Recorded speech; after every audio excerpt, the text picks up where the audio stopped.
and welcome to Empowering Homeschool Conversations. This is a broadcast that is put on by our nonprofit, Sped Homeschool, and we are here to empower and encourage families who are homeschooling unique learners. And each month we focus on a different topic. And so the topic for this month of June 2021 is character, the behavior, and a child training all kind of mixed together. And so last week we kicked that off, and we're going to keep on with that conversation this week.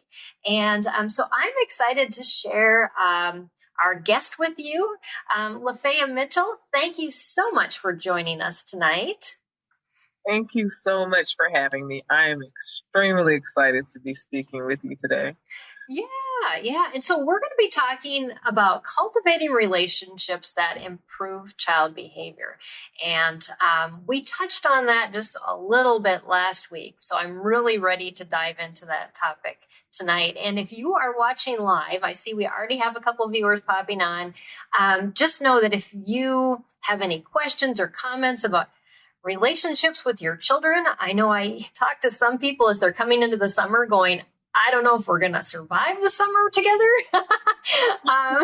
So we want to make that possible. And so if you have any struggles that you really want some feedback on, Lafaya has lots of wisdom. And so we want to be able to bring your questions into our conversation as well. So, and if you know of somebody else that has been saying, I'm not sure, share this video with them. We are broadcasting live right now on YouTube, on Facebook, and on Periscope. So wherever you're watching from, we will see your comments, we'll see your questions, and you can share those links. And so just know that you can do that. We'll be live for an hour.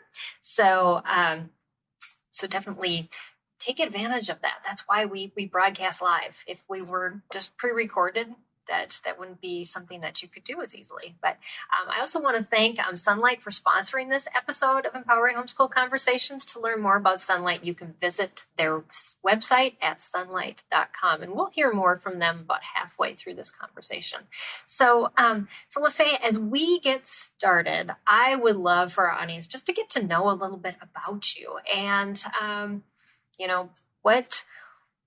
why is this topic something you're passionate about? Because, I always ask my guests when they come on, we give them the general topics and say, well, pick from this. And then what should we talk about within that realm? And of course, relationships and child behavior was the things that popped out to you. So I would love for our audience to know where that comes from before we start sharing the how and the why. Okay. The passion behind my work comes from being actually a hypersensitive kid myself. I come from, I'm made a little bit differently. Yeah. And I don't function quite like, everyone else does. I have lots of sensitivities. My daughter does as well. And what I found is oftentimes people will, not intentionally, but they end up mistreating our differently made kids. And so, whether because there's due to lack of understanding, which most of the time it is, or for whatever other reasons, because oftentimes those who go misunderstood kind of tend to rub people the wrong way, or they're not able to express themselves in a way that is considered socially acceptable. Right. The kids often, I think I just like puns, and I don't know what I just like to kind of make words up and stuff. But I say that people, they kind of miss, and I use the MISS in the quotes, they kind of mistreat, those who are hypersensitive out there. And the passion behind my work, I want to make sure that we're filling in that gap for those kids who maybe they don't quite meet certain diagnoses that would cause people to treat them a little bit more fairly. But we know that they're a little different, or a lot different. Right. And I want the difference and an impact on how they're being treated. Yeah. I'm sure you get that same thing as I do when I tell, audiences or friends, that I'm on the spectrum and, or just that hypersensitive, but you look normal. So, how do you respond to that? And I just love to know that. Well, I think that most of the time I'm pretty open because I'm kind of, well, I don't know if anybody notices at all, or, over the camera or whatever, but I'm kind of weird. So, so, when you, especially when you're with me in person, like I'm excessively fidgety. But you guys can see me in my chair and you'd be like, what is this girl doing? And I do things like, and seriously, okay, guys, I'm a therapist and I will be in the office and forget that I have to like do these like socially normal things. So I'll come in and I'll like do things like sit on my foot. So you know how Oh, people I do that too. Yes, I know. and then and when the clients first, well, luckily, I'm well known now. But when the clients first meet me, they kind of look like, okay, then try to ignore it. And I have the most difficult time with eye contact. The way that I explain it to people is it kind of burns, and and so I don't know how to explain it. And so that makes it a little weird to be like a therapist. So the way that I tackle it is just to be really upfront with people and tell them before we even get started. I already know I'm a little bit different. So if anything I do makes you feel uncomfortable, just know you're going to get a little bit more of that until you get used to it. But by the time, usually now, by the time they get to me, it's pretty much like I'm already coming highly recommended because I work with the kids who are considered the most difficult, my favorites by the way. I work with the kids who are considered the most difficult, and I actually get good results. So by the time they get to me, they're like, "Oh, I've heard so much about you," and I'm like, "Okay, did you hear I was weird?" Yeah. Weird is not always a bad thing. So, but I love that you use your words to explain that. And I think, our kids definitely don't have those words yet. Right. And that's why actually one thing that I teach too, because that's actually where some of the awkwardness comes from. Like parents, they'll get upset with their kids for maybe not wanting to interact. So when you're home alone, it's a much different experience, right? You're comfortable with people that know you already, but then they'll get around other people and they'll just kind of clam up, and not want to say anything or hide behind your leg or, things like that. Yes. And then the parents are like, "What's wrong with you? You know how to talk, and you know how to, and they take it on as for being embarrassed, as opposed to understanding that if they teach the kids, hey, it's okay for you to tell other people to say out loud, hey, sometimes I get a little bit uncomfortable, around crowds or whatever, and so if I excuse myself, just forgive me. When you teach them and you empower them with the words to use, then they can open up a little bit more to people because they won't feel like people are going to think they're so strange when they do things that are different. Yeah. Well, you're living out the example for them to have that self-advocacy as a normal part of a conversation versus, well, I'm different, so therefore I have to advocate for myself. I think we all, whether we consider ourselves, and I know we were talking about this before we got on live too, was that we all have some sort of quirkiness. And I love that you're open about that. And I think we all should be, instead of saying, I'm going to try to fit this mold and be this person that everybody wants me to be. And that's where the real struggle comes in, isn't it? Yeah, because especially for those who are really wired differently, they literally can't, so it's an impossible task. And that, and then there are these expectations they expect from themselves and from others. And sorry about that. It's okay. And so, and my phone just decided, my Google Talk just decided, but anyway, but, so then they start to kind of almost down themselves because they're like, well, why can't I? Do things like other people, and the parents are accidentally giving the same messages. Well, why can't you just do this? Or you can do this when there's no one else around, and things like that. We have to start working on changing that messaging so that we can say, okay, instead of why won't you or why can't you, let's get to how can you? Okay, what works for you? Right. And just those different accommodations. I mean, I think we think when we think of accommodations, we think of school related things. But so often with these hypersensitive people, kids, us, them, we need those accommodations. And it may be a fidget. I know I bought this beautiful fidget necklace for my daughter, and nobody knows that it's a fidget toy, but she rolls it in her fingers and wears it as a necklace. And but it's something she needs when she's out in public, just to de-stress. So I think staying calm is something that's really important, isn't it? For our kids and for us. Can you talk about that a bit? Yeah. Okay. So I want to piggyback just a tiny bit for just a millisecond on that fidget necklace, guys. I hope you heard this. This is a great idea that Peggy just gave to you. The fidget necklace, there are fidget rings. I have one. I wear it on my thumb. I wear them on both thumbs. I'm very fidgety, and I'll just spin and spin and spin. I actually forgot to put it on before we started this because I was nervous, and so now I'm just kind of grabbing the sides of the right. You won't see anything below the camera, so you're good. But I don't, thank goodness. So, but anyway, yes, okay. So I want to give a little bit of background on the importance of finding your calm, because this is something that parents need to hear. Children everybody needs to hear this. Okay.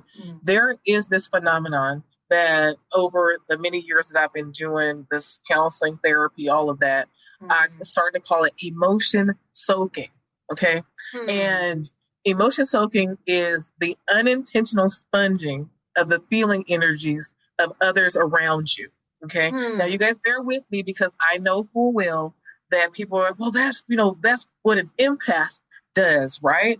But now we're moving out of the realm of the empath. So the empaths, yes, they are strong emotion soakers, but there's a spectrum where the responses are different to this dynamic. So for those who are on the spectrum, or those who are highly sensitive to the feeling energies of others, they may take a whole different kind of approach. So they won't appear empathic at all. They won't appear as if they care about other people's feelings, but they are for sure taking in all of that feeling energy and being overwhelmed by that.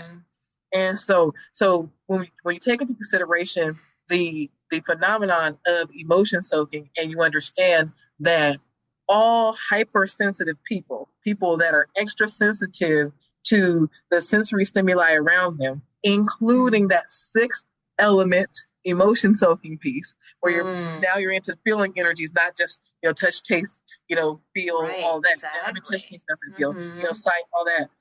But you're going beyond that into that unseen realm of what other people are feeling and how you're taking on that.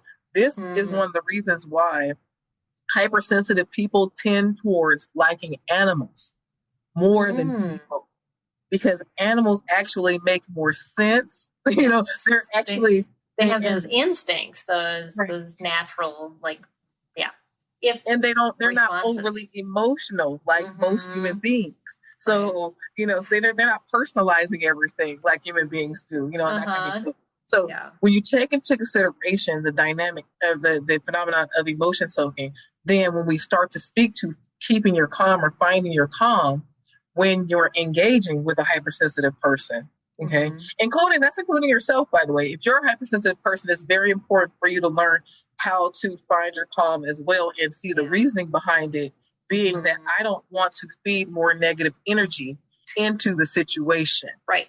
Exactly. Okay? I want to shrink it. If I'm imagining it like a big ball of negative energy, I want that ball to shrink down as opposed to having it grow and grow and grow between both parties or all parties involved. Right. Right. Yes. So, but yes, finding your calm, extremely important. And, I just want to share with you guys, I have what I call this 4-step strategy. Okay. I say 4-step strategy to happiness and happy relating with other people, especially hypersensitive people. If you follow these 4 steps, then you will effectively create a situation. And I always tell people, kind of think of it like a cake. All these 4 steps are like the 4 key ingredients to creating your wonderful cake. If you use them together, then you will come out with a beautiful and a lovely tasting cake. And if you do not use these things together, then you're missing an ingredient here or there, then you will end up with a flat cake maybe something that's not very tasty. Right. Like exactly. That. Yeah. And yeah. find your calm is step one in that 4-step approach. Yeah. So do you have any tips or just advice for parents who really have a hard time finding their own calm or calming their child down, or both? Yes. Okay. So finding your calm. Now, this actually kind of segues a little bit into the second step, which is understanding the real truth. Understanding the real, and I've always put the real in quotes and caps, and I can want people to, the real truth is so pivotally important. And all your understanding and all you're getting right, get an understanding. Yeah. So when you're learning to understand the real truth, then you're not dealing with things that are based in the lie or in untruths. So as a parent, for example, if your child is acting out, sometimes as a parent, you may think, oh my goodness, they're so disrespectful, or they don't appreciate anything I do for them, or I do all these things for them and they don't care, they don't do anything, So we go into these areas that are not based in truth.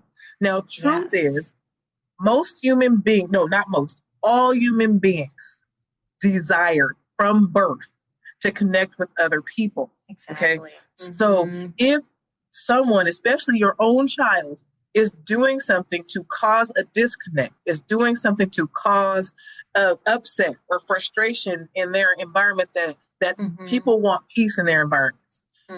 You will rarely run into an individual that's saying, you ask them, okay, what would you like in your life? What would you like in your home? And you rarely run into the individual that says, oh, I love chaos and terribleness. I don't think I've ever heard that one before. Right? Usually they say, I just want peace, and I don't want to fight, and all these things. Oh yes, over and over again. And even if someone did say that, they're working against themselves. They're not telling the truth, because then they're crying the next day because they don't have those things, right? Right. But what you do is you start to work on, okay, what is the real truth in this situation? Okay, this kid is having a hard time for some reason. What could it possibly be? Some of my favorites to give parents so that they have something to hold on to is I have an acronym that I use now that, that I won't get into that one because it's a little bit more complex, but I want to get into the easier one that you can more easily find right online. So you can look it up later when we're not on this, But, we have the HALT that comes from the 12-step programs. It's a self check-in, but it's also a check-in that I found is important for you to use for others as well. So and HALT stands for hungry, angry, lonely, tired. Am I, if you feel yourself extra upset, am I hungry, angry, lonely, or tired? If your child is acting out and it doesn't seem to make sense, are they hungry, angry, lonely, or tired? Did they get enough rest last night?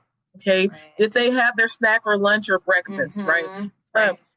Lonely for kids, oftentimes it kind of equates to bored. So if you hear them saying they're bored, you'll find they're a little extra irritable as well. Or did something happen at school or at work that made them angry? Right? Was there something that kind of they carried along with them? Yeah. If you have a kid with sensory issues, if they're extremely sensitive, something that I love to point out to parents is that if they're extremely sensitive and maybe they're sensitive to, say, like sounds or taste, any of those sensory, strong sensory reactions, sometimes our kids will become disrupted. We will become disrupted by having a violation happen of that in the sensory form. So a loud sound, they jump, right? And maybe when they're younger, they may have a crying fit, right? Because of this startle. But as they get older, they've been taught not to have that kind of response. You're not a big baby, you can not, right? But this may actually startle them. They may hold that. This will insert that negative energy ball I like to talk about, negative energy into them. They will have no idea where all of the upset is coming from later on as they're acting out. And it could have been something that happened earlier in the day to trigger them in that way. Right. Yeah. I find myself doing the same thing. I was bombarded with a bunch of negatives today, and I found myself just going back to my Bible study from this morning where God was saying, do you know what I call you? And it's not what you're cycling in your head and calling yourself right now. And that's how I found my calm today, was just that reminder of what God spoke to me this morning. You are loved. You are cared for. You are redeemed. You are, you are mine. But we can get so caught up in all those things and stuffing those emotions. And yes. Oh no.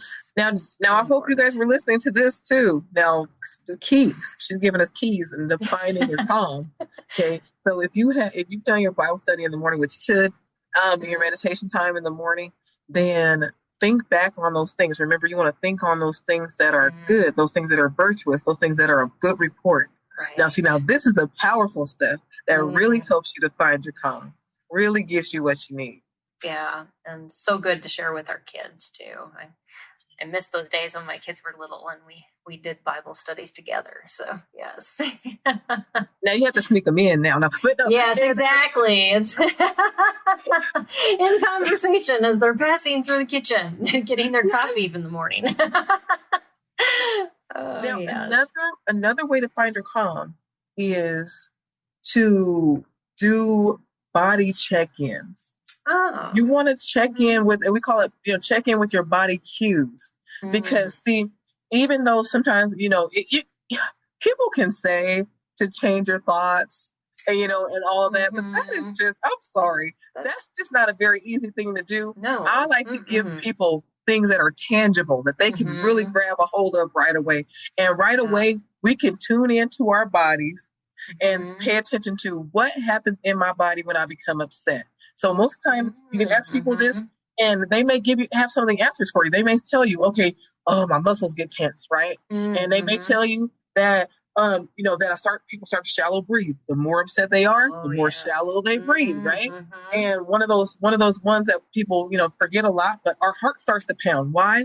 Because it's something that's normally happening to us, happening in our bodies that we're not tuning into. But if someone says it to you, then you're like, oh yeah, that does happen when, when I get upset. That's the first thing. The heart starts to pound. And our skin runs a little warm, gets a little warm, and so the important piece is you tune into these things, find out what does happen in my body when I become upset, because now you can start looking at those things and you can directly work against those things. Okay. And why do you want to work directly against those things? Because when your muscles are tense, when you're shallow breathing, when your heart is pounding, then guess what's happening?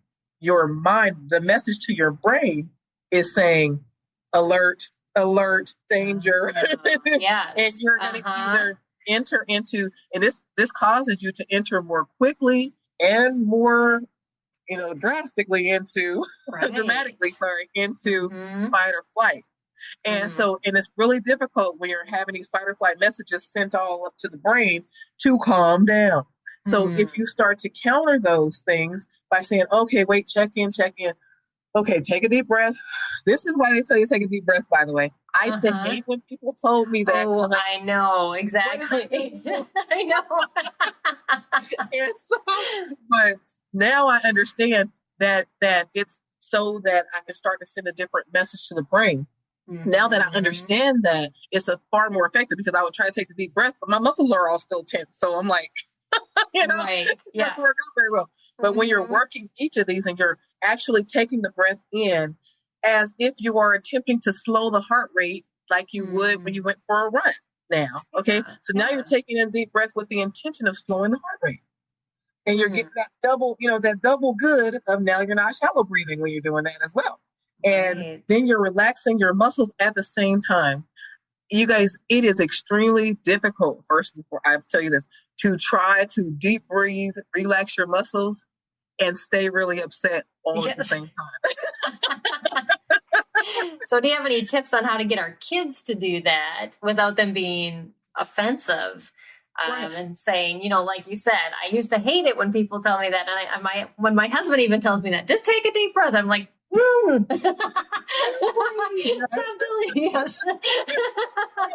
That's how I used to respond. I'm like, what are you going to do? Right. But no. Okay. So telling the kids, and this is because, I've been telling them for years. I'm like, the first thing I tell them is, I know that you're going to hate this. Right. So I used to hate it. But I'm telling you now, I hated it because nobody explained to me why I was taking the deep breath. And so I'm going to explain to you the why, so that you can make a choice to change the way that you feel, because nobody likes to feel upset, right? And once you start to feel upset, if you feed feeling upset, you will become more upset. So you will become more of the thing that you become upset about being, right? And we want to teach you how to become less of the thing. We want you to starve that particular piece because you don't want to feed upset. And so when you teach them that way, then they're like, okay, well, that makes sense, right? But if you just stop and take a breath, then people are like, you take a breath. Yeah, exactly. So yeah, and so those are some great ways to just find that calm, and because we can't have a relationship without being in that calm place, without our child being in that calm place. I think biblically it says, "Don't give pearls to pigs," and I used to use that to my kids all the time. When we would get into these heated, they would be disobeying and I would, not be in a good place. I'm like, until you can take pearls of wisdom and I can give them, we are not going to be near each other. That's right. That's right. And so finding that calm is so key. But then you talked a little bit about, finding their truth and what the real truth is. Can you talk a little bit about that from, the child's perspective, and how do we as parents kind of tune into that and figure that out? So now I want to say there's two parts to this. There's understanding your truth and understanding their truth. And quite honestly, the more proficient you become at understanding your own real truth, the closer you'll become to automatically understanding theirs. So now what do I mean by this? I'll explain it. Okay. Yeah. But the understanding the real truth means you're digging underneath what's really going on. Behaviors are always telling us something. Now, oftentimes we're taking the behaviors and we're taking the most shallow route with understanding. That is not a true understanding of the behavior. Okay. But when we start to take a deeper dive into what's really going on, then we find that it becomes dramatically different than what we thought it was for both ourselves, by the way, and them. So as a parent, if when you tell your child to do something, they don't do that thing, and you highly personalize it as they don't respect you, there's something that's triggering that belief or that thought or that feeling in you that's based in not what's happening right there in the moment, but experiences of yours. Okay.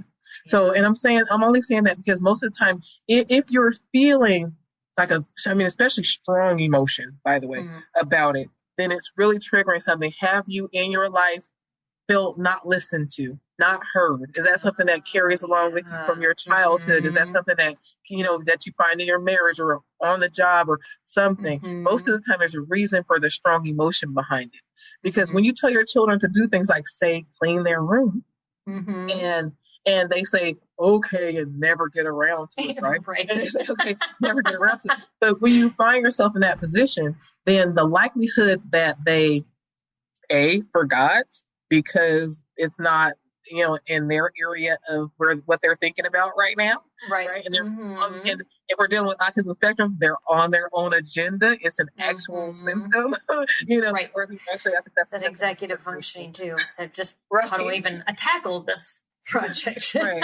Or, or struggles with sequencing. Yes. Executive functioning issues and that kind of thing, where you tell them clean your room and maybe they do something that they feel is their version. And you don't believe that that's what cleaning the room means, right? There could be a misunderstanding. And even if there is no misunderstanding, again, there's so many different elements to it. If they're differently made, then seriously, squirrel is a real thing. Yes, exactly. So for me personally, I can't tell someone important to me, oh yes, I'll meet with you on this day, and remember that 1 second later, if something else shines over onto to the right. I know. I have to have my planner right there because I have to write it down. Yeah. So, I had somebody send me a text and I remembered it yesterday. I remembered it this morning. And finally this afternoon, I got back to her and I'm like, I'm so sorry. Oh. And I'll tell people, if you don't see me pick up my phone and actually literally put it in there, it did not really happen. Now I'm just really in the habit of grabbing it right away as soon as I say, you know what, I'm not trying to be rude, but I have to put this in right now because this will not stay. Yeah, so true. But again, those are things we've learned over time, and our kids are still having to learn those. Yes, and these are the things that we teach them. So now when we're working on understanding the real truth, then we make an executive functioning issue what it is instead of something else. And see, when we make it something else, when we personalize the behavior of the other, right? We personalize it, then it takes it into a place where now they can't really logically understand where we're coming from. And it makes it far more difficult and far less likely that they will comply with what it is that we're asking. See, it has to fall into the realm of making sense. So first piece, so that's why I explain it the way that I do. I'll get through it, guys, but find your comments first, because we don't want them attaching to the emotion inside of us, because that's the first thing they're going to do. That'll disrupt our influence. Okay. Right. And then understanding the real truth will help them to be able to connect and relate. So now we've taken and we've validated their experience, which opens up their hearing now. Now they can hear us. Exactly. We're on the same page that they are. Okay. So for example, I asked my daughter to put away the dishes. My daughter's a little bit, she's just a little bit differently made, like her mom. And but I asked her to put away the dishes. And she was watching an anime or something. And she said, our daughters are very alike. She says, okay, right. And because I finally got her to respond, because before it'd be nothing, right? Right, exactly. And then you said again, she's like, I heard you. I'm like, well, so maybe when you hear me, then you have to acknowledge, or I'm going to say it again because I'm going to feel like you didn't hear me. I mean, I'm not going to be sure, right? So but then I asked her, she forgot, right? And so then I came back downstairs and I said, okay, baby, you forgot to put away the dishes. So I'm going to need you to put away the dishes. And I said, now, and the next time I go into the kitchen, it's going to mean that there's going to be one extra chore that you're going to pick up because I had to put extra effort. Like if I have to do extra effort, you have to do extra effort, right? And so you have that understanding. And then the third time that came down, she hadn't gotten it done.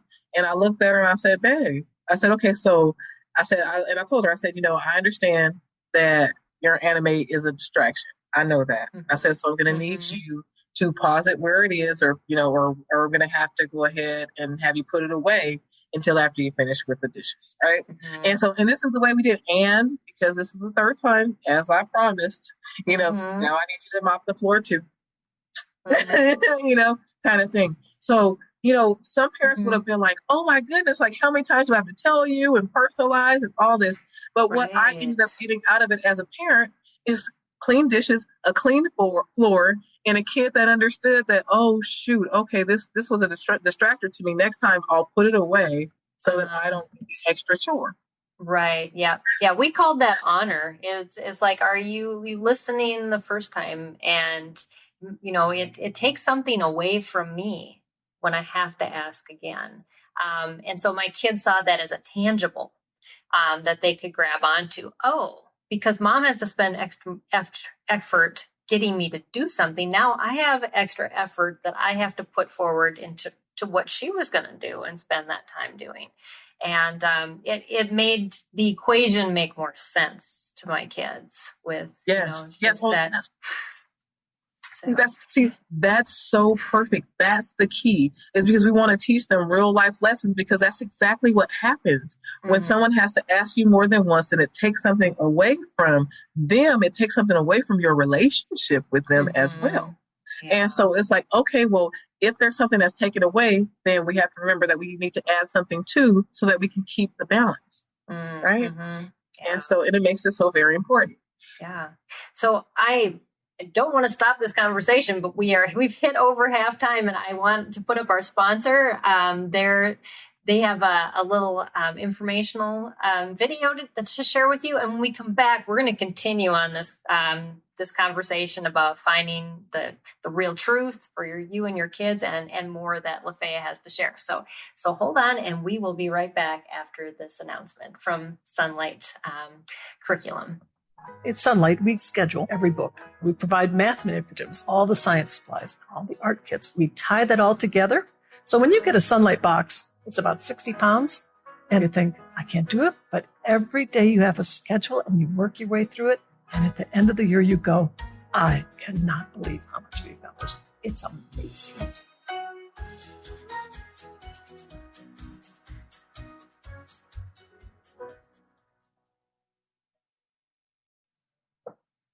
So thank you, Sunlight, for sponsoring, again, this episode of Empowering Conversations. And you can learn more about their literature-rich curriculum at sunlight.com. So yes. So we were talking about finding the real truth, and just our topic tonight is about cultivating relationships that improve child behavior. And we've dove into finding your calm and talking about just that, finding the real truth from your own perspective as a parent, and then from the perspective of your child. And what I'm gaining from that is we have to find a middle ground where those truths meet, don't we? And so that there is communication there. And so we've talked a lot about that real truth. Is there anything else that you have in addition to share about that? Yes. Okay. So now I'd actually like to, because you did a perfect job of helping to segue into what I call step 3, which is to respond in alignment with your truest intentions. Now, again, this also, like I said, the ingredients of a cake, they all weave together. So responding in alignment with your truest intentions requires that you learn what the real truth is. Okay. And the real truth, if we're thinking about our own core goals as parents, okay, most of the time, what we want to provide to our children we want to provide to them a safe environment, an environment where they feel loved, where they are able to thrive, and you know what I mean, and really feel wonderful about themselves. We never set out to, have them have crushed self-esteem or be sad or feel like they're not accepted for who they are. Right. Okay. Yes. So when we learn how to respond in alignment with our truest intentions, we have to take what used to be our reactions to what our kids were doing or whatever, how we were feeling or whatever. And we have to start to ask ourselves this key question: is what I'm about to say or do in alignment with my core goals, with my foundational intention? If I say I want peace in my home, then what am I doing yelling and screaming and having, the same grown-up tantrum? That's basically what it is. Yes, call it what it is. and if I want my child to have high self-esteem, then I have to stay far, far away from doing things like comparing them to other people. Well, why do you do that? So-and-so doesn't do that. Your brother doesn't do that. Your younger sister does this better. We don't want to say things like that, because that is that works directly against our true goals for our children, which is to be safe, happy, healthy, right? Confident, those kind of things. Yeah. And so it's important to first ask that question. And there's another piece that I love to share with parents. If you can't think of what to say sometimes in upsetting situations, which, I'm human, so it's not like I'm just perfect or anything. It means that I'm working on this stuff. It's that I learned this over the years and I can continue to work on it. Right. Yeah. And so, but one of the things I love to empower parents with is what I call the power talk formula. Okay. The power talk formula helps you to respond in alignment with your truest intentions. The power talk formula is this: when you ... Now we're going to put ...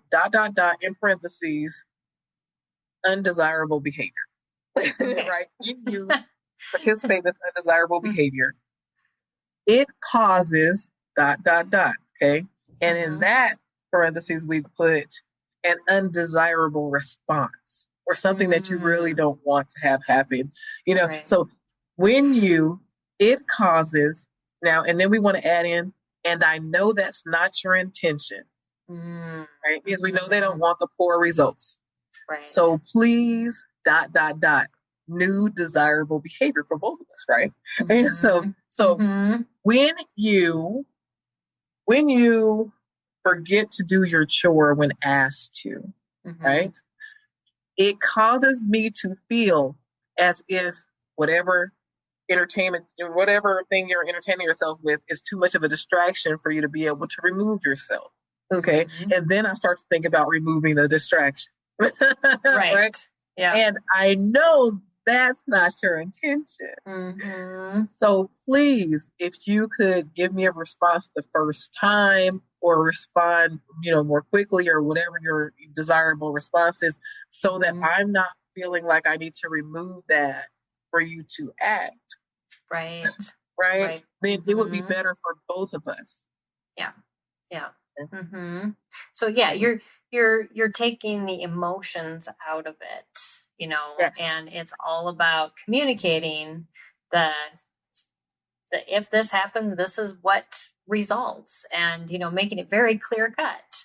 So yes, yeah. I am so excited that you said that, because I always say that to people. I'm like, okay, this is what you need it to be to feel like a reasonable person and to carry strong influence. Okay. You have to help set boundaries that scream, that speak out. Okay, when you do this, this is what happens. When you do this, this is the consequence. And it has to be clean and logical. They, we've all heard about logical consequences all of these years, right? But it has to be fitting.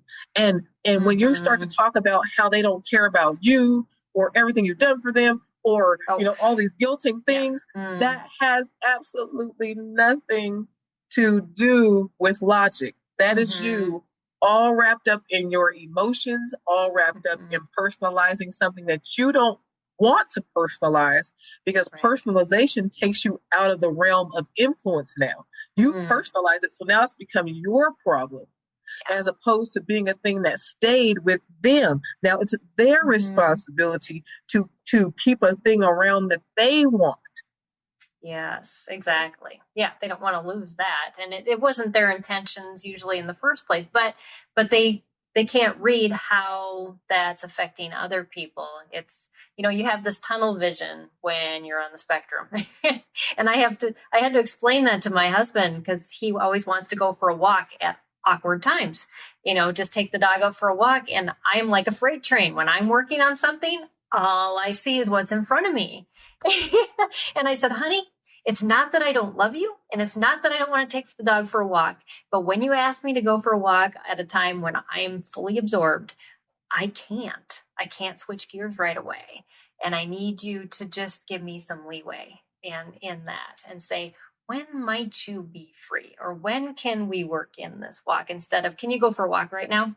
Right. Now, I just want to make, because I love the tiny adjustments. One tiny little adjustment. When you give them the it causes, make sure that it's directly related to something that's going to impact them. That's the most powerful. So when you ask me to go for a walk when I'm in the middle of working, babe, it sets you up to feel like I'm ignoring you. And that's the last thing I want you feeling. And I know that's not your intention. So please ask me in a different way, so that I'm not hurting your feelings. Right. Yeah, that's great. Right? Love that. Yep.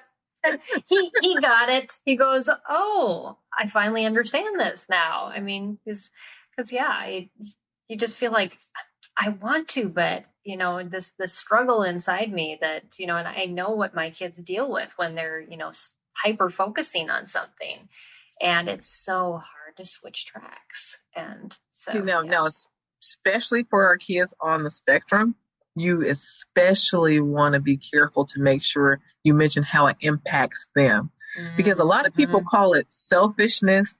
I don't call it selfishness or self-centeredness or whatever weird thing people say. We're all in our own skin and our own minds. Some people are just made socially to be able to move outside of that, and others are not made the same way. So I have a hard time calling it selfish or all they care about is themselves or, and on their own agenda it was difficult for me before until I got over it. I was like, you know what, being on your own agenda because it's yours, it's you, is not a horrible thing. So, people need to stop, right? And so, but when they're in these places and spaces, then it's important that they understand it because they don't, most of the time they actually don't have the same amount of mirror neurons as others. That's been proven. So oftentimes they won't be able to connect to your experience as well as they connect to their own experience. So you want to share with them how it's going to impact them, because sometimes when you say how it's going to impact you, they won't even be able to connect. Right. Yeah, exactly. Yeah, they have to hinge it on something that they've already experienced or that is within their realm. That makes a lot of sense. So, yeah, great. So, what about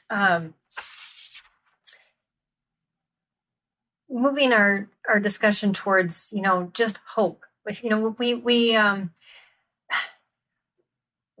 I'm sure a lot of families are going, this all sounds great, but this is where we are at right now. How are we going to get there? Talk to us a little bit about that vision and creating that vision for hope and moving towards that. You know what, Peggy, you're causing me to love on you more and more because I'm serious now. I've never had anybody take my concepts the way that you have and present it to me in the way that I loved it. You're already there. Like you're already answering the question. But anyway, okay.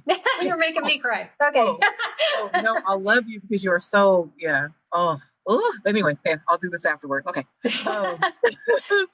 So this actually causes us to enter into the fourth step, Peggy. And this is where I call my fourth step, which probably irritates some people, but I don't care. My 3 R's.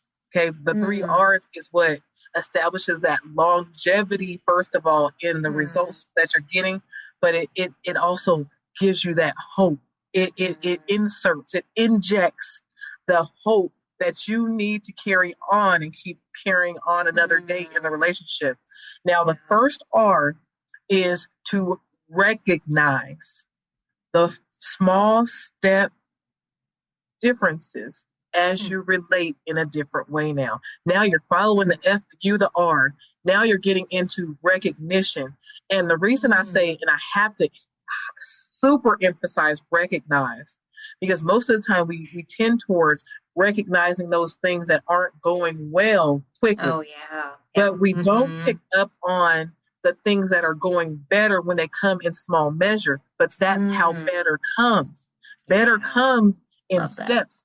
Better, the real better, the true better comes in increments. It doesn't come in this big, massive, okay, we're from 0 to 100, perfect now. Yeah, no. Right?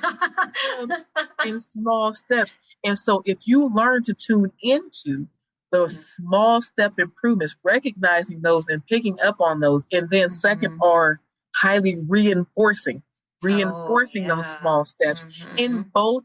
And see, now some parents, they'll learn the fine art of reinforcing the things, the little changes they see happening in their children, but oftentimes they won't reinforce those small changes that they see in themselves. So they won't build really themselves up. So now as a parent, instead of guilting your child, you've now moved into a space where you're saying things very differently and you're responding in alignment with your truest intentions. It is so important, whether you get a great reaction from that kid or not, for you to recognize, whoa, I just did that. Yeah. Instead of being reactive and acting totally against myself, I actually responded in a way that's truly in alignment with what I mean to represent, what I mean to teach my child, which, by the way, helps us to stay calmer because now we're not outside of ourselves. Most times, people say I was beside myself, right? Because sometimes we're so far outside of where we truly mean to be. And this is what causes more upset. So you've ever heard a person say, I mean, and if you would just do what you're supposed to, then I wouldn't be yelling at you right now. Like, I don't want to yell, right? And but now it's not about, it's about now, oh my goodness, I did that. I am so proud of myself for that. And then pay attention, because as you're reinforcing what's going on with you, which continues to give you a little bit more brightness, a little more hope, I can do this differently. This is going to promote change, right? Pay attention to what your kid does now. Now that they don't have that negative emotion to feed off of and grow the big ball. Now all of a sudden you have a kid that had meltdowns for hours on end. Now only having that meltdown for maybe 10 minutes, 15, 30 minutes, because it's an old habit. And then you can call that thing a remnant. So you can say, okay, you know what? That behavior has already been demolished. It's just still trying to sprinkle a little, there's still some little sprinklings of residue left. Yes. Right. And so, because when you start to think in this way, then it's like, because I think sometimes people they say these like huge overarching comments, like, I just wish they would stop tantruming, or I just wish they would stop this or stop that, right? And then most of the time, they really, unless they're called on to do it, they really only recognize when that behavior is completely gone, as opposed to being able to hold on to, oh my goodness, before you would cry for like 30 minutes, and this time you only cry for like 10 minutes. Babe, what are you doing differently that's helping you so that you're able to regulate so much faster, right? Oh, pointing that out. This helps you as a parent, first of all, to see, oh my goodness, things are getting better. So you're not feeling overwhelmed about something that is changing, right? And it helps the child to see it's being recognized that they're working on something and that they're trying, because oftentimes they become hopeless as well because they're trying and nobody's noticing, because they still get the same kind of complaints, even if they went from that 30 has gotten better, right? Oh, that's so good. Yes. Yeah. So recognize, highly reinforce, and repeat is my third R. It's like my rinse and repeat option. It's that you constantly stirring up the 4 steps until you get that perfect batter. I call it sometimes my forgiveness cycle, that I said when I became a new Christian, I didn't recognize the sin in my life. And so I would fall way off, and have to come back and ask God for forgiveness. But I said, as I got better at recognizing my sinful tendencies, I would come back and ask forgiveness quicker. And it's that same cycle. It's that, you can't pull right into the middle right away. It takes so long to just get those new patterns, and it is a slow cyclical process. And but getting out of our heads, because we have that vision of, this is what my child's like, and then we project it into when they're going to be 20 and say, this is what's going to happen, this is what their life is going to look like, and yet stepping back and seeing those little hope nuggets is what really is so important. And I love that you talk about that, and then just being aware of it, because we can get so stuck on, well, you're not perfect, and so therefore it's not fixed. It's not right at all. Yes. Yeah. And that is what truly fuels hopelessness. When you want perfection, people don't even realize this is what they're doing. Yes, exactly. But when you're thinking this thing that exists has to completely be eliminated for, in order for it to be okay, then you're already setting yourself up to stay in a hopeless state, because it's going to take steps to get there.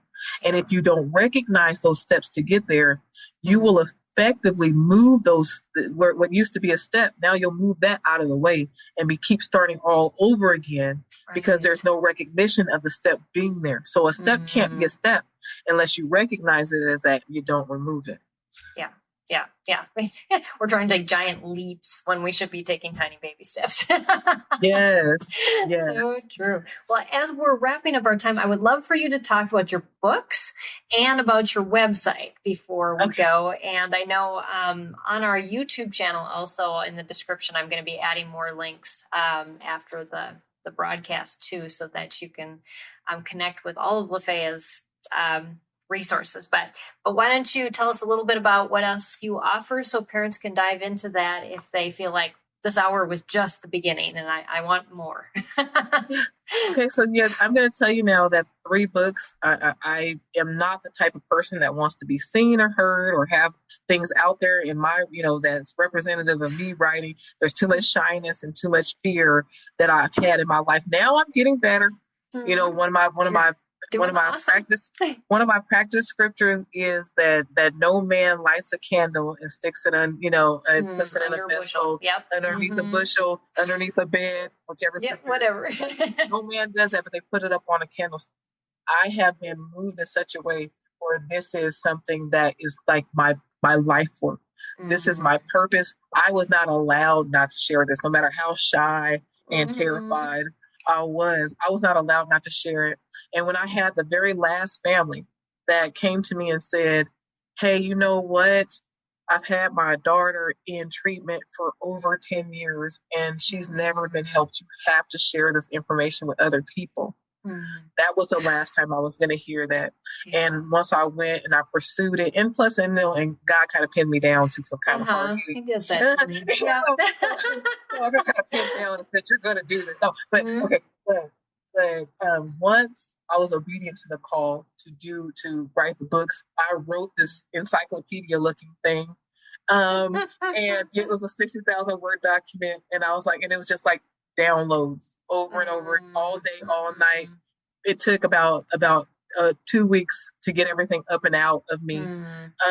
And then I had wonderful introductions to people that helped me put together. And one woman, okay, now tell me this is not God.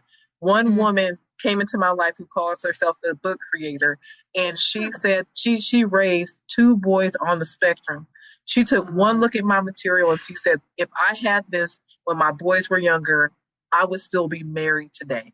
And she said, we are not going to take this very important information and give it all to overwhelmed parents at the same time. We're going to break this up into many books. She said, I see 7 books in here, and we've produced 3 of them so far. And there are still 4 more waiting and, in there. And so, but those books, that is the reason that we ended up with the Lafaya Way, is because this is my life that I'm pouring into the books, and I'm sharing with you how my life has changed, how my daughter, who's very sensitive as I am, she came up very differently than I did, to where her reaching her stronger potential, some of her higher potential, is a lot faster for her than it was for me. And she's growing up confidently, quirky, different, weird. Yeah. And so, but I'm sharing all of this with you because that's my love work. And that's my give before I leave this place, this space we call Earth. Yeah. Oh, that's awesome. So if you're listening on the podcast, the website is Lafaya Way, LAFAYAWAY.com. So definitely. And then you have a coaching program. Oh man, I have so many things.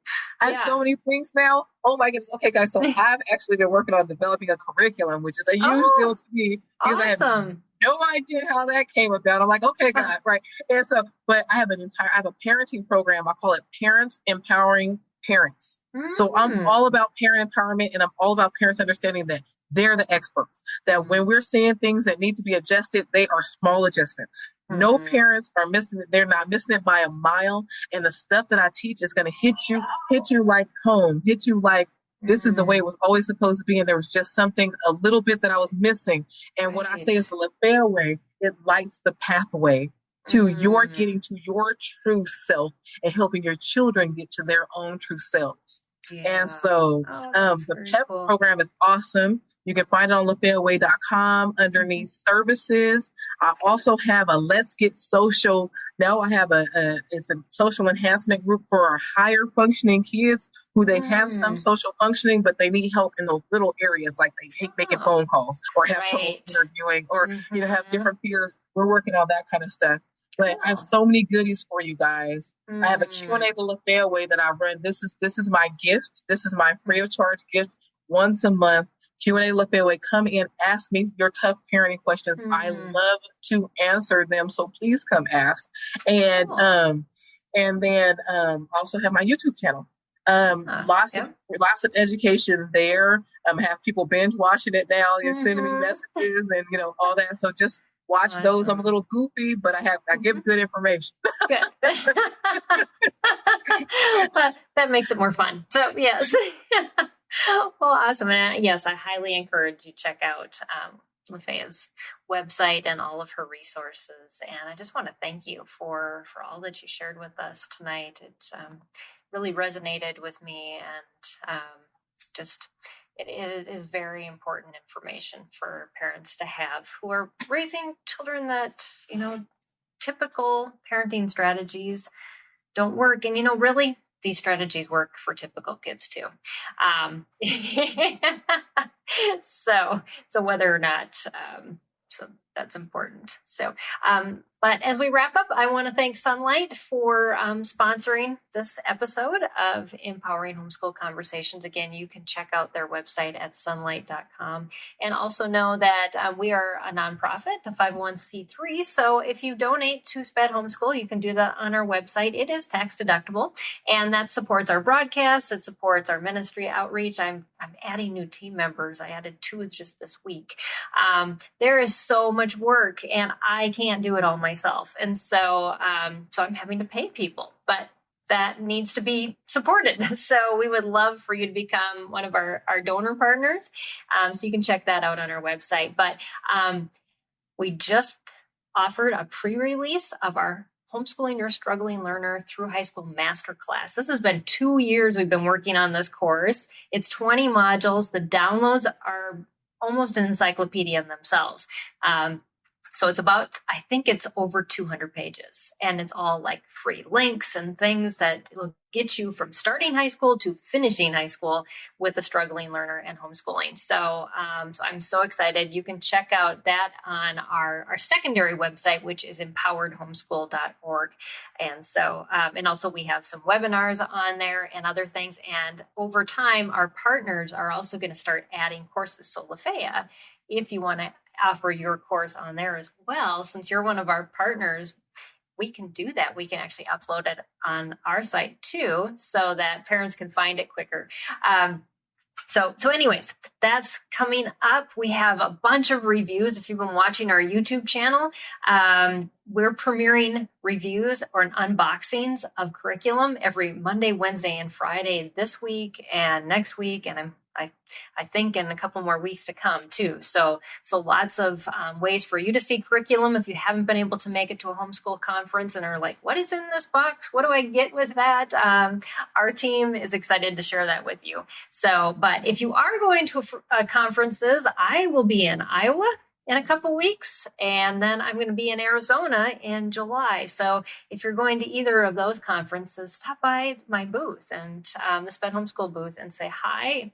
Join one of my sessions. I think I'm giving 5 or 6 talks at both of those conferences. So something to listen to at least. And anyways, and also 2 online conferences. I just spoke on the online conference for Oregon, and Sunlight, who is sponsoring this, is doing a free virtual conference. And I just recorded a session for them about different ways to work on transitioning skills, so life skills, therapy skills for your junior high school student, and how to incorporate that in your regular homeschooling day and even assess them as to what you might need to work on. So that's a lot, but as Lafaya and I end this, I think the thing that I just really want to resonate with you, and as you know, the final topic we talked about was hope, and that's something that SPED Homeschool is based on. We were formed we want to comfort you with the same comfort that God has comforted all of us in our journeys in homeschooling, our struggling learners. He is there for you, and he provides, whether we think we can do it or not. In our weakness, he is strong. And so be encouraged. You can do this, and we are here for you. So thanks for joining me and Lafaya on Empowering Homeschool Conversations. And we'll see you next week at this same time. We're going to talk about evaluating and understanding your child's abilities. which we talked a little bit about tonight, but let's really dive into that next week with our guests, Matt and Carol Newell from the Family Hope Center. So we'll see you then. Thanks all for joining us, and have a great night, and we'll see you next week right here on Empowering Homeschool Conversations. Bye, everyone.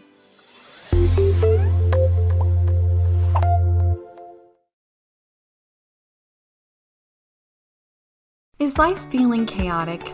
I get it. I'm Rachel Wojo, host of the Untangling Life podcast.